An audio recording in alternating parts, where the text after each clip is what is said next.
الصبح الساعة 7. وهتروح امتى ان شاء الله؟ لما تفض المصيرة.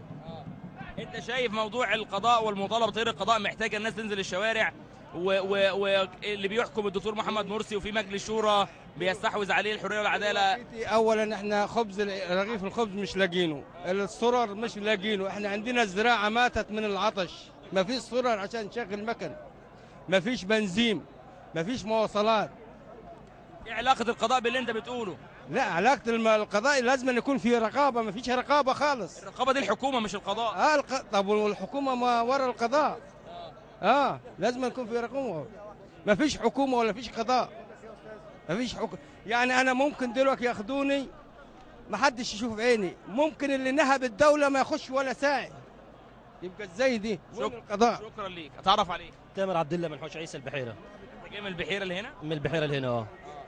دلوقتي من ضمن المطالبات اللي مرفوعة إقالة وزير العدل المستشار أحمد مكي، اللي هلل ليه كل الناس وبالأخص الإخوان لما تولى منصب وزير العدل لاعتباره رمز من رموز تيار الاستقلال داخل القضاء، وأحد الرموز المحترمة في مصر، وأحد الرموز القضائية اللي تم استهدافها أمام النظام وقت النظام السابق. لماذا يرفع الآن مطلب إقالة وزير العدل؟ مش على حد وزير العدل بس، أي وزير في منصبه مش شغال أو ما فيش أداء العالي يتشال، مش مشكلة. ما اللي مرفوع دلوقتي إقالة وزير العدل، مش كل الوزراء، وزير العدل مش ممكن ما يكونش وصل للأداء المطلوب، فمش مشكلة يتغير وزير العدل أو غير وزير العدل. بس إيه رأيك؟ أنت إيه رأيك؟ مين في وجهة نظرك في حكومة الدكتور هشام قنديل أنت شايفه من وجهة نظرك محتاج يعني يتغير؟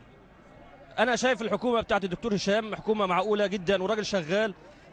يمكن في حاجات بسيطة يعني، بس أنا يمكن شخصيا مقتنع بالحكومة من أولها لآخرها. أنا شخصيا يعني كل الوزراء بكل وزراء رأي الشخص أنا مقتنع بها كلها يعني. أنت ضد فكرة إقالة وزير العدل؟ أنا اللي جابني هنا مش إقالة وزير العدل، اللي جابني هنا أنا حاسس إن حسني مبارك هيطلع براءة وهيتحبس أهل الشهداء.